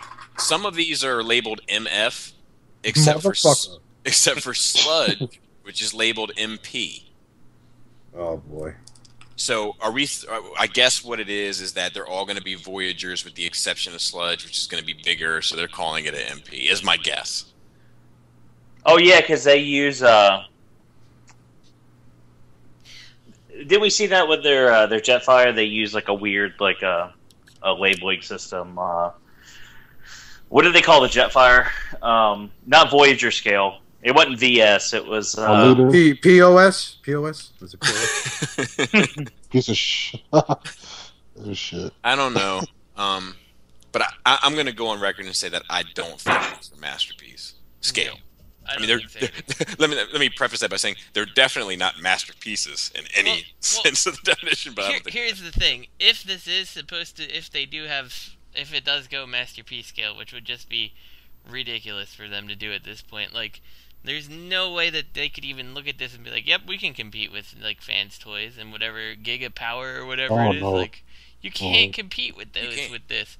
So it has to be that these are Voyagers, and they're trying to hope that these are G1 enough that you'll want to put them in your classics collection. But then Fans Project's like, "Hey, here we are." Yeah, they're almost a little too G1. Yeah, they are. I mean. They're so G1 that they're limited looking. They don't look like upgrades, you know? Exactly. Like, I think you'd be better off with a G1 set than if you needed the paddles and maybe go for it. But, I don't know. We've got a discussion later on in our show about the Dinobots fiasco that's happening in third party. But, oh, Lord. You know, the thing is with this one is I think that Mechaform has put the nail in their coffin. Yeah. I don't think I would not get your hopes up about these being made anytime soon. That's for fucking sure. I wouldn't either. You'll probably get one. That Skyfire's going to fucking blow them out of the water. It's going to fail. I think the Skyfire's going to fail, and then they might get one of these out, and then that'll be the end of it. Well, speaking of things, cancel my pre-orders now. Yes, especially for Slapper or Sinker or whatever it's called. That you ordered out of joestoybox.com. Special needs slog and good job, Grimlock. It's like these Dinobots got participation awards. Exactly, that's what I was thinking about. They all come with a white ribbon or green ribbon. So let's talk about things that are awesome. Repro label updates for everyone got their email. Of course, the first one we're all going to look at, even though I don't own them, but the way you guys keep talking about them is, of course, the Scoria upgrade labels, which look amazing. Really, really make me get that nostalgic feeling for the G1 slag. I will echo what Matt said off the podcast, where he said that these look really, really good, but for him, at least as far as I understand, he's not getting them. I'm not getting them because I don't want my masterpiece slag to look like he's a G1 toy. I don't either. So I'm okay with not getting these labels, but hey, if you really are into those toys and that's what you really want, then you're not going to be disappointed, I don't think. No, and I think that, like, even though I don't necessarily want this set, I do, of course you want the 2 Autobot labels, right? And then I like the little fire one. It's like on the inside of his chest. It's interesting. It's an interesting thing. Yeah, I like when Repro Labels does stuff like that. Little, like, more creatives, on the creative side of things, rather than just, emulating the G1 or, whatever. That's me. Yeah, these are unnecessary for me too. The only sticker that thing needs is an Autobot, or 2 Autobot logos. 2 Autobot labels, and you're done. One on the chest and one on the nose, and I actually just happen to have those left over from my Whirl sheet. So I don't even care about the one on his nose, to be completely honest. Just the chest is all I want. I care about that one more because mine will always be in dinosaur mode, and that's so that's the one that's people are gonna see. Yeah, well, no, I can understand that. It's just, yeah. I think Bobby's going to like this next one. Here's a fantastic sticker upgrade set for Masterpiece Shafter. What I don't understand, okay, everybody oversells Shafter so freaking much. Like, like when I got the email on this, they're like, the hilarious TFCon figure. I'm like, it's not funny. It's like overplayed. Like, It's just Transformer nerd humor. Like, oh my god, like oh, they said farts. God. They said farts and weed. They got stickers that are like, want to see my crane, and then the tires say bushwhacker. So I guess you can that's a metaphor for sex. Yeah, there's a lot of innuendos. This is a metaphor for penis. The bushwhacker, the one big rig, crane, big rig. Engineer, I'm kind of like on the fence about. I'm like trying to look for the innuendo in it. I'm like, maybe I just don't get it. Maybe this is something. I don't get it either. In Canada right now, somebody's like pulling up next to a chick at a bar, going, "Hey, you ever met an engineer?" You know what I'm saying? And he whips out his dick. You know what I mean, eh? I guess maybe they're saying he knows how to work it. I don't know. Maybe. I will build that pussy. I'm an engineer, and I don't know. Maybe I've been doing it wrong this whole time. Yeah. I should be using my nerd cred somehow. But I think that if you're really in, I think this is a good set for this figure. Like I like the bumper sticker. I like the tire bit. I like all the jokes and shit. But like I'm just not getting this figure. So unless I can get it for like $20 or $30, I think with that being said, I think the crank is awesome, so to speak. Giggity. Right. You are homo. But let's talk about the cream of the crop out of this set, and that's this fucking straight glass, which is goddamn gorgeous and was bought by me today. Exactly, same thing here. I really love how they turned this from a really good TFC figure to like a great street figure. This is just the decals alone, and it doesn't even look like you need to remove any paint, really, to be honest with you. So this is the prime example of when you try to tell people about Repro labels or Repro labels or whatever you want to call it. I just prefer Repro labels, so I'm going to call them that. Yeah. That's what I like to call them too, because they're reproductions. So. But but I prefer Repro. I just feel like it rolls off the tongue easier, so to speak. I don't know. I call them Repro labels. Oh, cool. Yeah. But this to me is the prime example of when you're trying to tell someone about Repro labels that isn't in the know, and you're like, look, it can make something that's decent, awesome. Well, what do you mean? This will be my go-to. This is what it looks like before, and this is what it looks like. This is an awesome set. Honestly, when the TFC Streetwise came out, I almost said, I'm like, God, they really were hoping for some Repro labels here, weren't they? Bobby, go ahead. I was just saying, actually, I have a good example for you next time you're in that situation. So the Westboro Baptist Church. It was pretty cool that they have a gay rights center across the street, but when they put rainbow colors on that fucking house, that made it awesome. That's true. That's See what I'm saying? And that's what they do with some figures. Not all figures. I think some figures, like the sets, are a little too much, and it's a grab. But some stuff's pretty good. But like this the set that I bought today as well. I feel like, especially in the car mode, like I know a lot of people were okay with it being this Mustang kind of thing. But it never really sat right with me. But it feels much better to me now. Looking at these pictures. Yeah, I'm way happier with it. I would have liked to still see it a different car, but too late now. So this actually makes it something cool in my opinion. Oh, and I just realized that I interchangeably say Repro and Repro. So, because we said something like immediate after, I'm like, yeah, I say Repro, and then I'm like Repro. I don't know. Right. Whatever. Yeah, they reproduce stickers. Yeah, I say Repro. I know. That's what threw me off. I think that's what Greg noticed. Because I was like, am I going fucking crazy? No, I'm going crazy. So my brain doesn't work anymore. Just keep that in mind. But this is That's because you're a year older. Happy belated birthday to our good cast member, absolutely. Justin. That's right. Once We got in the Antoine's grave at got this one point. coming up too. You old dirty bastard. But this is the best Repro Label set I've seen in a long time. Yep, it is. My favorite set that I've ever done work on, personally, in my experience with Repro labels, is the Classics Blur set. Because I've mentioned in the podcast before, one of my favorite classic molds is the Drift Blur set.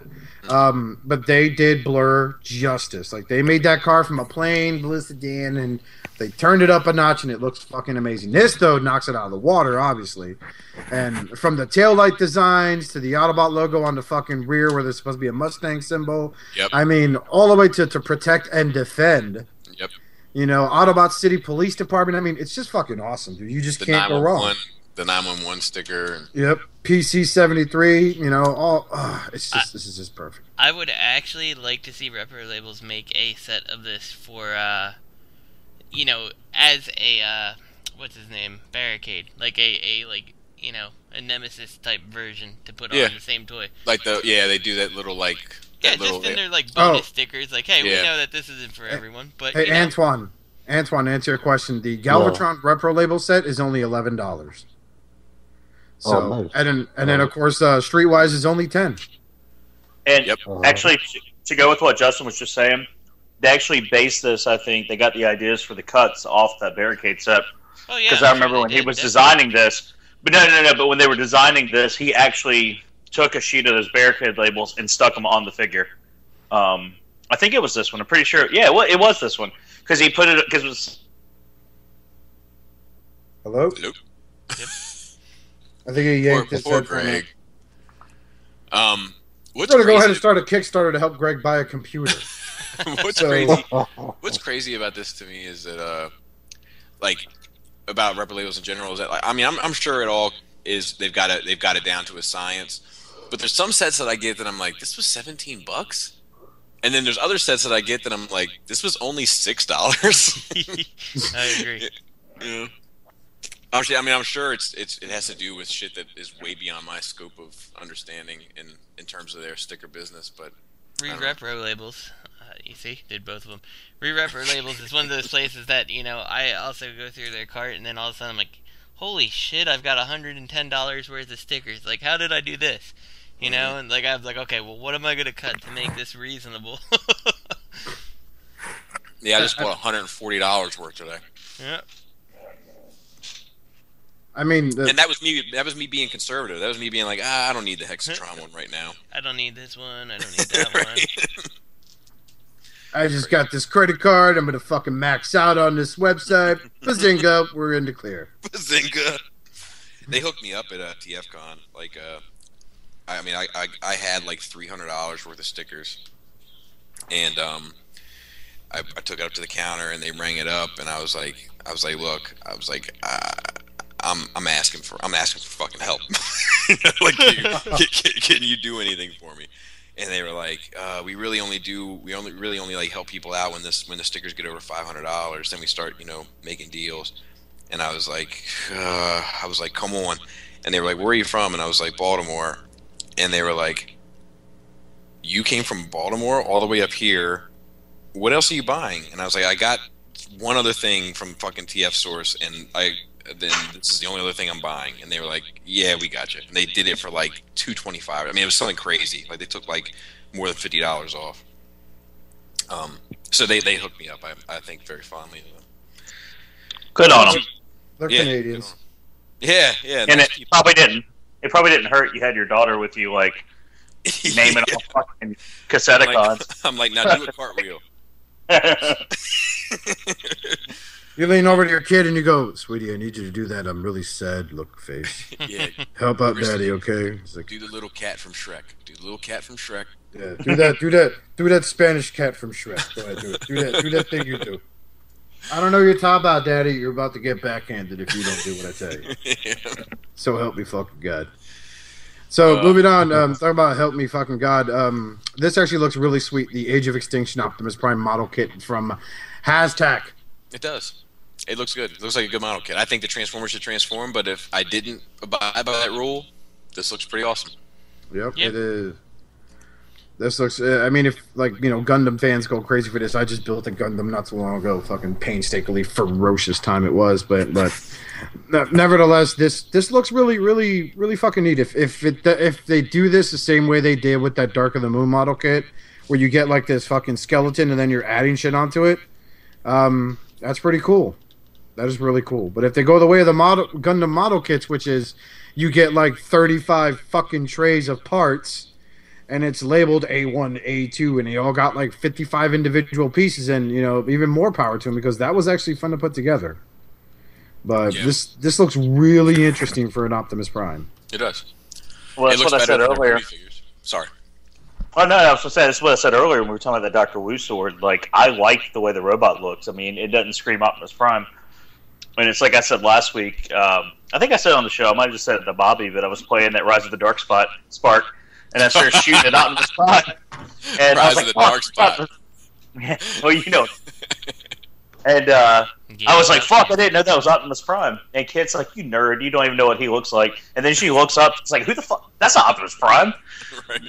Like, it's that same thing. But I think it's a good-looking robot, and I think it's definitely something I'm considering, because I've never put together a full model. I never have. I had a Starship Enterprise when I was like 8, and I really fucked that up, and I never touched another one again. But I might buy this. I mean, it's what, like 110? Is it?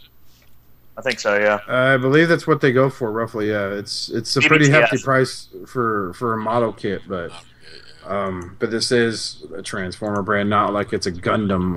I don't know what the scale is. Like 1/100 scale is about Voyager class size, between 6 to 8 inches. Yeah, but when people do scales like that shit, I don't even know, like in the action figure world, like I don't know what 1/6 scale is. I'm now getting accustomed to the Gundam scales, because like the only ones I'll build are the 1/100s because they're easier and they're big boys too. Like the hardcore Gundam fans I learned build like the 144s. These are like 3 to 4 inches tall, fucking little Gundam model kits, and like intricate parts, and fuck that. I shouldn't have to use tweezers to put pieces together. Right. It's bad enough I do that with my Repro label sets. Right. And I still fuck them up. Yeah, me too. Masterpiece Sunstorm is supposed to hit in August. The only reason why I left this in here, this is the Hasbro one.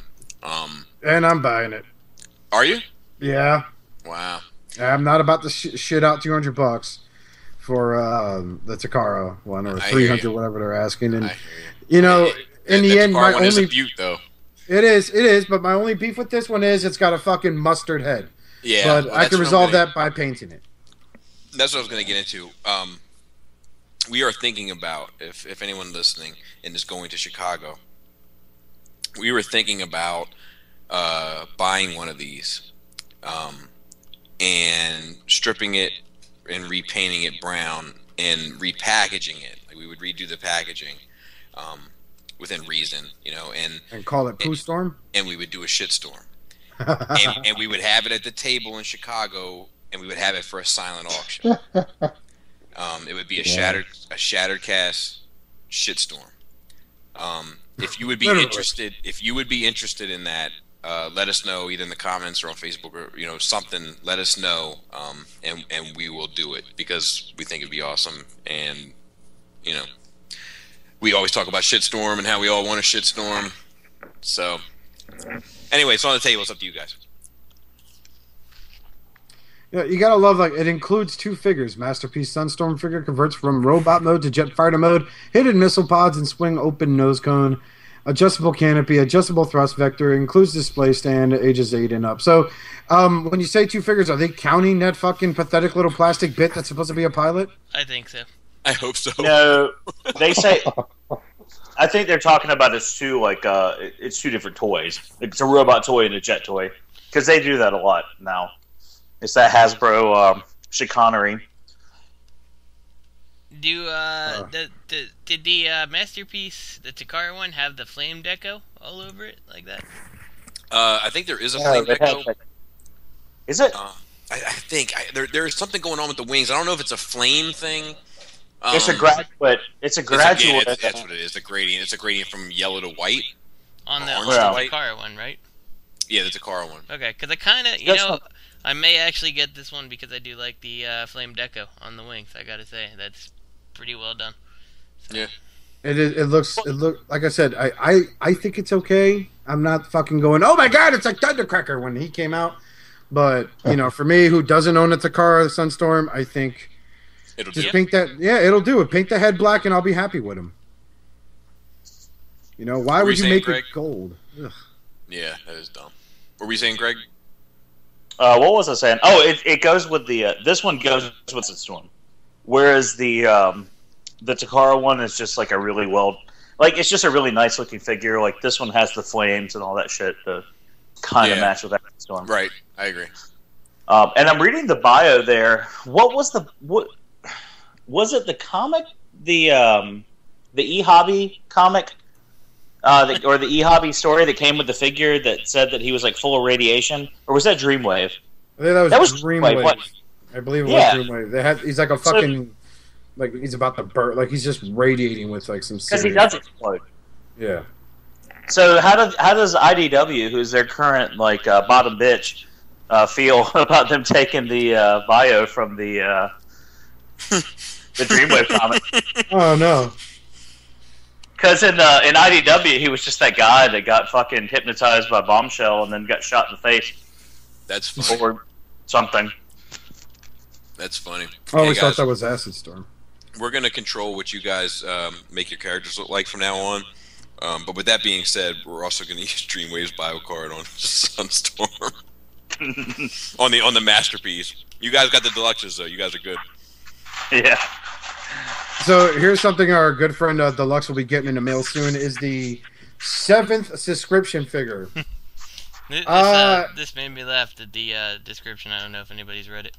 No, I have not. Oh, well, this is only for people who have completed their payment and received all the figures. And it makes me wonder, if mine didn't show up in the mail, are you saying I don't get it? Is that what you're saying? Pretty much. They're covering their asses. I guess this is... Look, I never owned the United Frenzy Rumble mold. I know, Justin, you have. Nice. It's shit. I hate it. I'm sorry, what? Antoine, you said you have it? Yeah, I got it. Yeah, see, I'm looking at this, and it's like, I love that head sculpt, dude, but you could have put that on something else. You're making fucking Commander Class Legion, whatever figures. You could have made, you could have had this release retail worldwide or nationwide, and they could have pulled it off with this, but this is like dumb. They changed it to a tank. It's fucking stupid. Well, frankly, you had to see it coming since we were getting ET I knew that was happening with Rewind, period, but yeah. At first I looked at it, I was like, who the fuck is that? Oh, right, that's the other cassette tape that's never featured in the comics at all. Yeah, it's just, the whole thing is just like, I hate the mold, personally. If you don't own it, that's fine. You shouldn't get it. It's really not worth getting. I think there's a reason it didn't come out in the U.S. So, If Hasbro was doing this, it would be shoehorned into the comic in no time. Oh, yeah. I'm here to avenge my brother's death for justice. Because I'm eject. Justice. Yeah. Hold on one second. So I can't. Okay. discussion for the week. TFCon in Toronto. There's rumors spreading all over the internet about fucking TFCon in Toronto, right? And reveals that are coming from the third party. And what I wanted to say about this is that I heard that fucking MMC is revealing Terracons. Yep. Which is gonna be awesome. That is fucking. I'm already more excited about the possibility of that happening than I am about any reveal at BotCon. We heard Pia had already said that Terracon fans will be pretty happy, right? I did not. Yeah. So I mean, who has an in with MMC? Pia. Right. So, yep, they're coming. Oh, that's so fucking awesome. No, everybody that goes to TFCon is going to get a free set of Beast Hunters Terracons because they can't clearance them out at Target. So that's what it is. Here are your candies, and here's your candies, and here's your candies. Here's your candies. You guys have a good time. And are we thinking that the Fans Project shit leaked, or they just couldn't fucking wait 4 more days, or whatever? Probably leaked or something. Yeah, I don't know. I don't know. I leave that to Antoine to decide what exactly happened with it. I don't know. He is the go-to guy for how we get this news. Yeah, I don't know. It just seems like I'm gonna go with League 2 just because, like, it was only days away.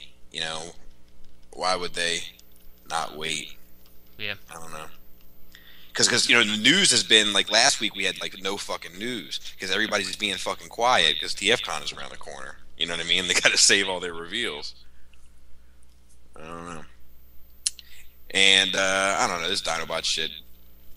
We got possibly 8 companies making Dinobots. That's some bullshit. It's pretty crazy. That's worse than the Predacon situation that we were in last year. And the only good thing about it is that it's a lot of quality companies that are making them. With a few exceptions. Like, Fans Project, Planet X, Fans Toys, this, Gigapower and Bull's Fire from that PR review both look promising. So there seems to be a lot of quality, and then we got Megaform, but whatever. but hold on, wait. And we got Toy World too, but they haven't shown anything. Yeah, yet. Potentially Toy World. Potentially. Yeah. It's just one of those things, man, where it's like I don't know why anybody when it seems like everybody's going to go left, the smart thing to do business-wise is go right, Mm-hmm. And I don't know why nobody else saw this coming. Like we all knew each other for the most part, last year around this time, and we were all talking about like why isn't anyone jumping on the fucking third-party Dinobots? Where's my masterpiece hound? Right. How hard is it to make a freaking Jeep? Make it happen. But nobody thought but we didn't think that meant that all of you motherfuckers would start making Dinobots. Well, keep in mind, a year ago there weren't all these motherfuckers. That's true. Like, a lot of these guys are new faces at the table. Like, it was like 3 companies making 3 things, and now it's like, or making 3 companies making 1 thing, and now it's 8 companies making 1 thing. So since I said it, I'm calling it now. 8 hounds Is that next including year. Hasbro? Let's do that. Let's get a hound coming. No. The 8 companies of Dinobots does include Hasbro with their AOE stuff, but I am not including the AOE hound as a proper hound. It doesn't mean that I don't think he's cool, and it doesn't even mean I don't think he's a decent toy. I haven't messed with him, but that's not what I mean when I say hound.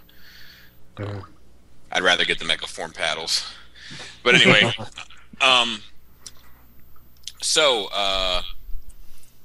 we have a question of the week, and I'm going to let Greg from Mercy go ahead and take point on this, but I just wanted to say before we get started, this was sent to me via the Skullface Reviews Facebook page by Joesph C. I'll say, I don't know if he wants his last name said, and what bothered me about this is a good question. Thank you for asking. Joe C. is in like the little Kid Rock guy. Is that what we're saying?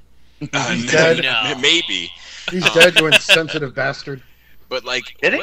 You know? Yeah, he's yeah, dead. he died. Oh yeah. Oh man. It's a decent question, and thank you for asking. And anybody out there who wants to ask more questions, we definitely appreciate it because it does fill our shows, especially when we have like news weeks like last week. But he wrote me, and then I was like, this name doesn't seem familiar, and I don't have much action on my Facebook page on for Skullface. So I went and checked it. He hasn't liked my page. So if you're listening, Joesph, this is not knocking you, buddy. Thank you for listening, and thank you for writing the question. But you're freaking me out a little bit.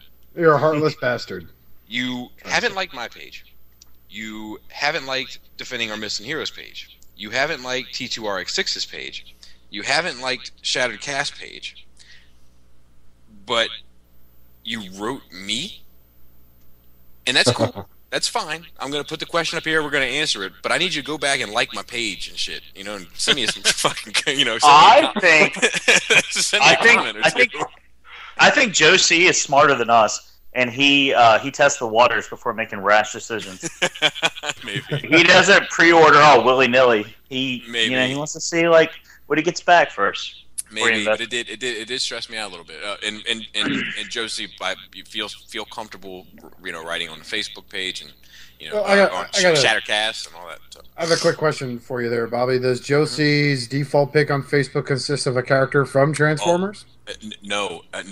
This gets even worse. Josie's picture on Facebook was a silhouette unit, like the white and gray standard issue. It was a standard issue profile pic. Wow. And his profile was private. So Josie, you are a man of a mystery. And we are going to fap hard to you today, sir.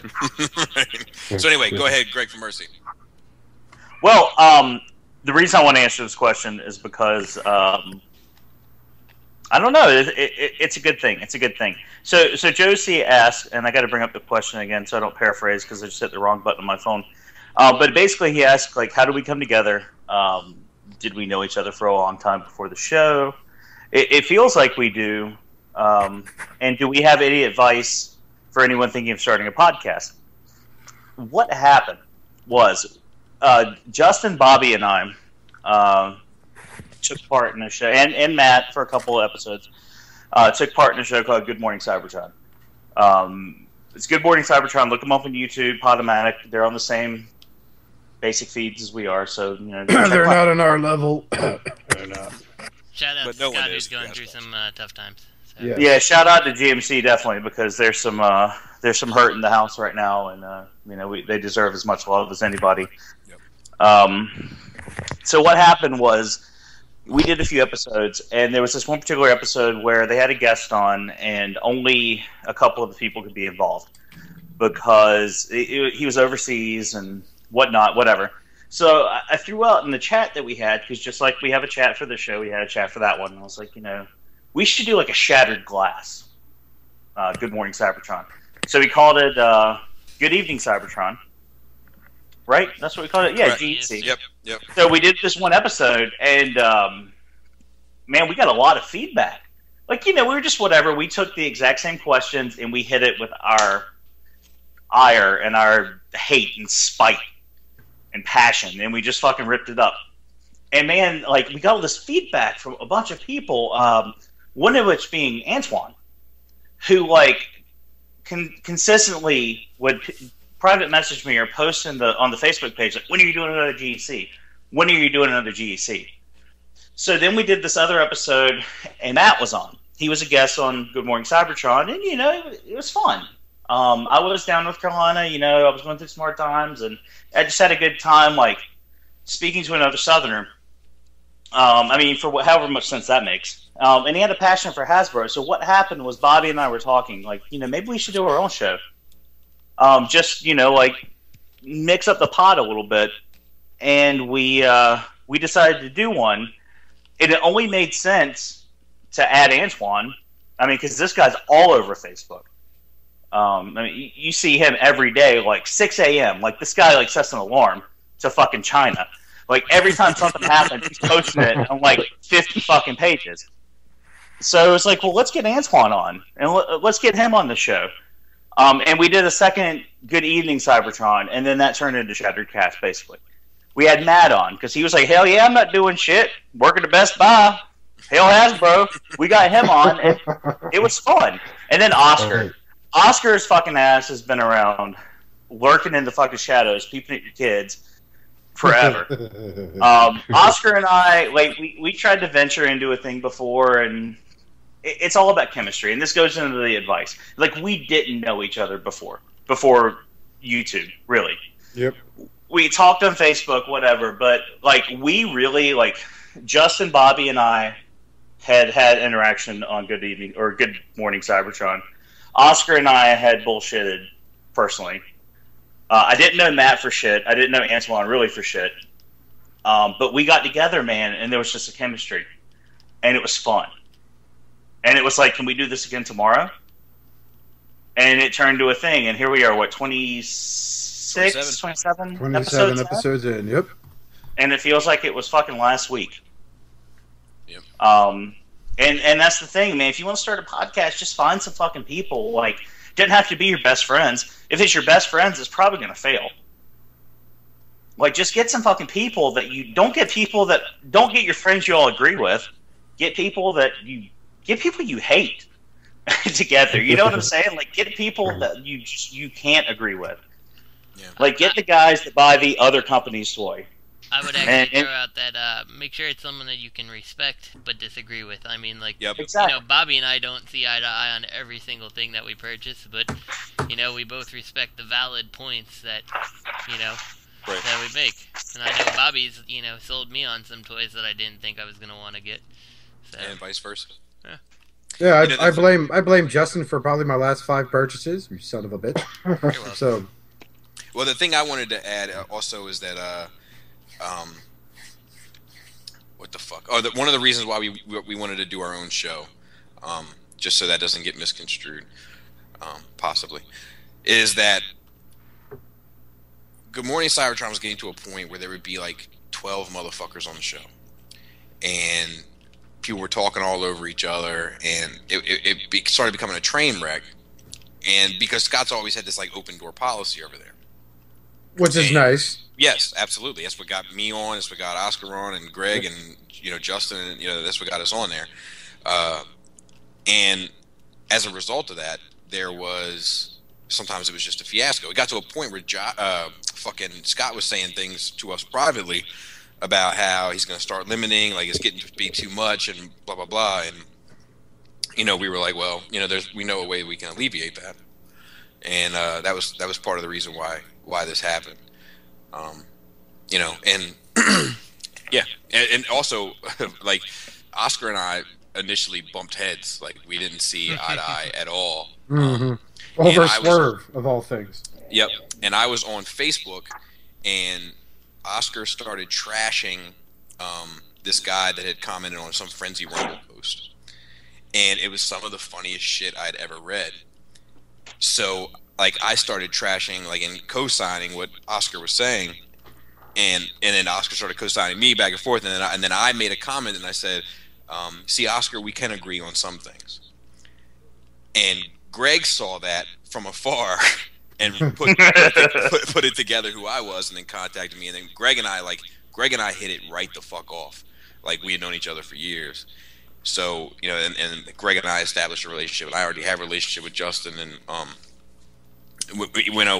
Oscar and I hadn't talked a whole lot, from the time where we didn't see eye to eye, pretty drastically didn't see eye to eye. I mean, not like I'm going to come for your family, but we definitely did not see eye to eye. I'd roll my eyes whenever I'd hear Bobby talk on the podcast. Like, oh god, can like he just lose internet connection for 5 fucking minutes? But when I was talking to Greg about, when Greg and I were talking about starting the show, like I said to Greg, I was like, I think we really need Oscar. Like he's a big personality. He's like he's a heavy hitter, and he and Greg was instantly like, oh yeah, like no brainer.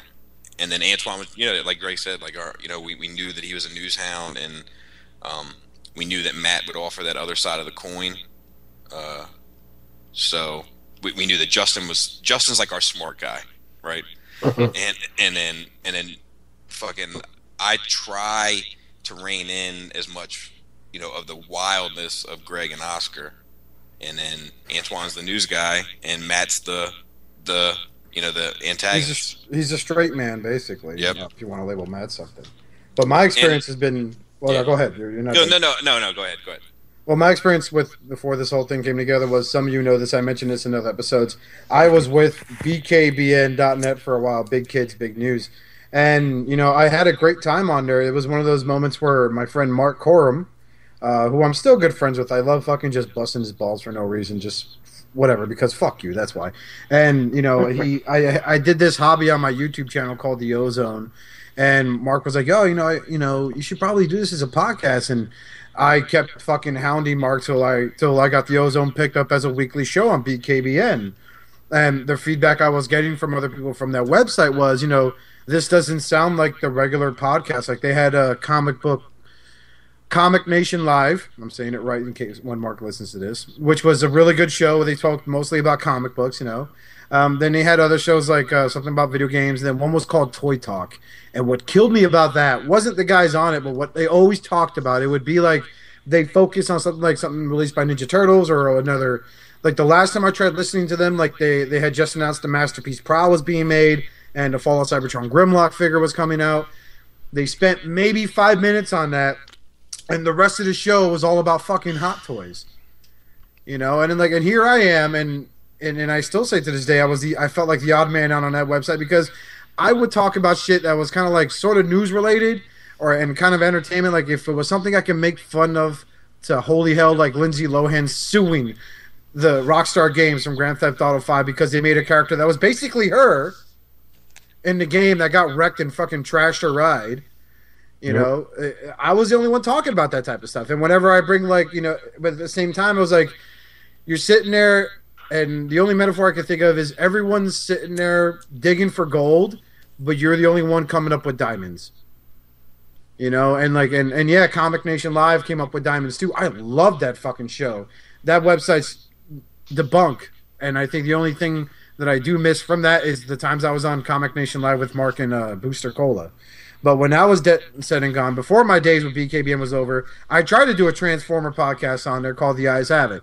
And that's when, by then, Greg and I were talking a lot, and I was like, okay, we should get this other guy. So we tried to get this guy Nick on board with us, but, someone got a little butthurt because I guess I didn't ask him if it was okay to debut the show on a day where no one did anything, but he had planned to, I was going to post a podcast where I listened to all my callers. He got all hurt about it, and I was like, fuck this, I quit. I left that quick website. shout out to Nick Caveman. Yep. Fellow Ohio, and just an all-around good guy. All right, I'll shut up now. Bye. Right. So, and then shortly after that, I appeared on Good Morning Cybertron quite a few times, and I was turned on to that podcast. I was introduced to that podcast. I knew of it, but I was introduced to the podcast itself by a member who, as time went on, I kind of don't like anymore. And no, Xavier, that's not you. I kind of don't like this person on a personal level. I won't even bother saying his name. But, I had a lot of fun being on there, but of course, for them they always did it on one night, and, the time of night they would start their podcast, and it'd be like a really long fucking podcast. And, like my thing when the Ozone it was an hour, that's all, an hour. Sometimes we go 1 to 2 hours and more, and that's fine. It doesn't really bother me. But on the other hand, there's not like 10 of us on here at one time. And then of course, when Greg came up to me, he's like, hey, we're going to do this thing called this podcast. You want to join the revolution? And I was like, well, who's going to be on it? It's going to be you, me, Bobby. I'm like, who's Bobby? Skullface. Oh, really? He's like, yeah, I don't know. And T2RX6. I'm like, who's that? That's Justin. I'm like, oh, the reviewer. And Greg's like, yeah. Oh, okay, yeah. I don't see why not. This might work. And then of course I'm a little hurt you didn't mention, Bobby, is that what brought you and me together the most was that we're fucking Seeker fanboys. Yep. We love our jets. That was like a random conversation we had kind of out of nowhere. Yep, it was the classic agreement that the Hasbro Seekers look like shit alone unless you buy them in a set. Yep. And we went on, and then of course we found out we had other things in common. We both draw, we both have different techniques and shit like that, and then now we're gay lovers, and he's my power bottom.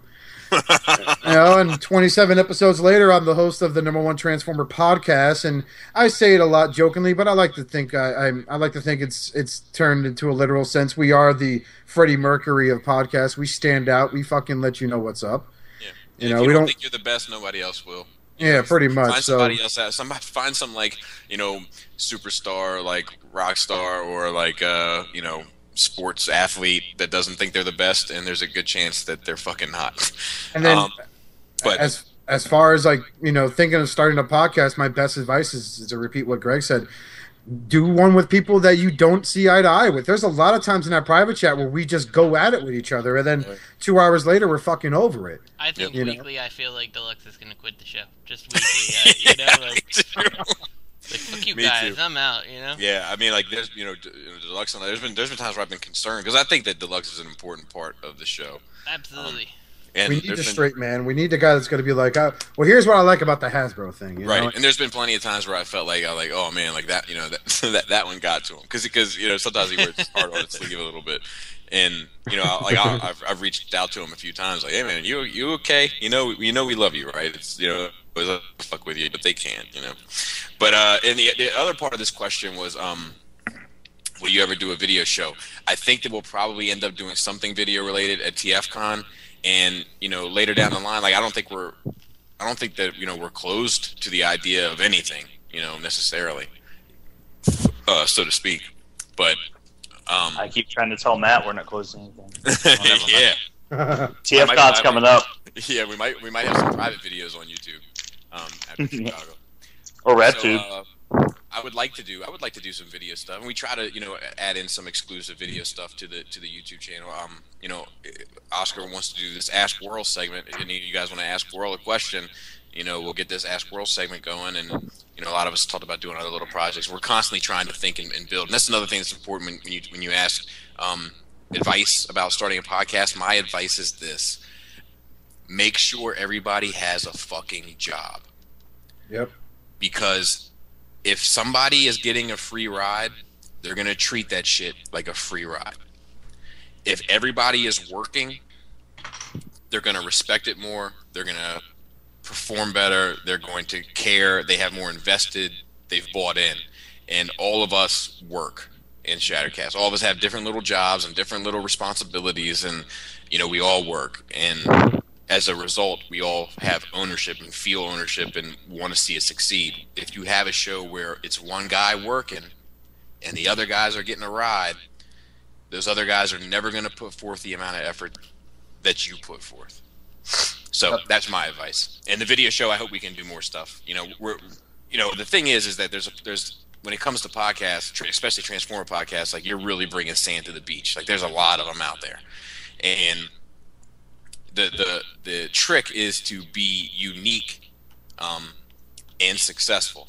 There's some that are out there that are already successful, and we certainly want to be successful, but we definitely don't want to be like them. And that's not intended with any disrespect. That's just the fucking truth, and that's really the trick. So we don't want to there's other ones out there with video podcasts, and Radio Free Cybertron is one of them. Most of us listen to Radio Free Cybertron on a weekly basis here, and we definitely don't. They're very they're very on the up and up. It's a very straight-laced kind of show, even though they may joke that they're not by our standards. You know what I mean? They're very straight-laced. Let me put it to you guys listening to it this way. If I ever went on that show, I'd probably be banned for life after my appearance. Right, absolutely. And pretty much. And the thing is that we wouldn't want to be compared to them if we started doing a video podcast in that same kind of sense. If we did a video podcast, it would be something unique. It would be something Shattered Casty. Not, yeah, because if you see us doing a video show, it's not going to be like sitting in our rooms. Right. Like, if you're going to want to do that, it's going to be us like throwing punches, and Justin's case, like pulling guns. It's going to be like. It's just gonna serious. Why is it? I just got this nasty picture in my head of T2RX6 sitting there with like a Glock 9 going, "Come on, bitch, moonwalk, bang, bang, bang, bang, bang, bang." It's gonna be. It's doing right now. It's gonna be something in the motif of Shattercast, because we stay true to Shattercast. With that being said, I want to make sure to give a shout out to DubK for all your third party and official needs. Be sure to check out their new promo that I made for him, by the way. Beautiful. Beautiful. Definitely. And I hope to see more Minosaur. You like having the field goal? I do. That was actually, that's how you know Ask World's going to happen, because I finally was able to fix my main problem with World, which were his legs. And so, yeah, that's totally going to be happening. So if you guys are listening and you have a question for World, which I'm going to be posting on the Facebook page for Shadowcast, make sure to post it in the comments below or on our Facebook page, and we'll make sure World attends to it. If you want me to use your name, I will. If you don't want me to, I will probably come up with a funny name like, Taint Liquor or something like that. And speaking of which, to get back to Joe C just for a second, dude, great question. Like, thank you for writing in, but start liking our shit and participating, or you're gonna start creeping me out. I'm gonna send Jane to come. Review, man. We could use some iTunes reviews. Put it in. Yeah. Join the party. Join the cool table. Come sit. Hey, actually, I want to give 2 shout-outs. James Kane, as always. Yes, absolutely. You're like the lifeblood of fucking everything. You really are. You're like the 7th member. 8th if you include Xavier. But, yeah, thank you. And Ken Neth, Ken Guerrero, just because I know you're listening. I know now. Guerrero. Yeah, he's a spot on guy, and he's listening. So, thank you. Very much. Yeah, we appreciate it. We've gotten a lot of love recently, and we're very appreciative and humbled by it. Thank you to everybody. Actually, Bobby, we should do like a fan of the week.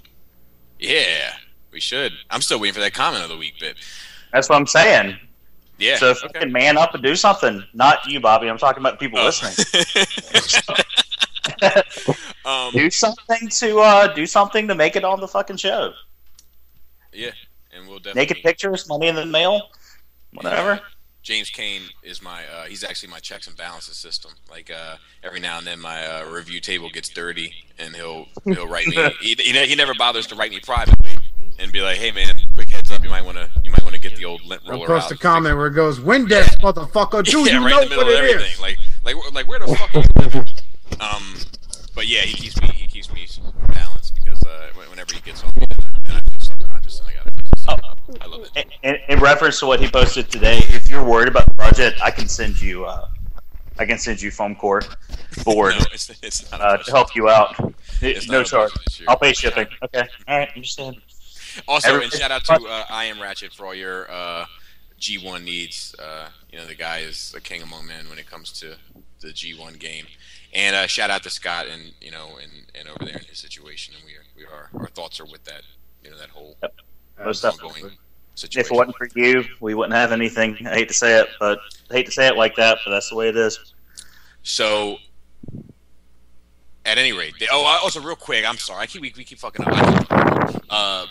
Also, when I said about GMC used to have all those people on the show, that's also one of the reasons why here at Shattercast we don't do a lot of guests.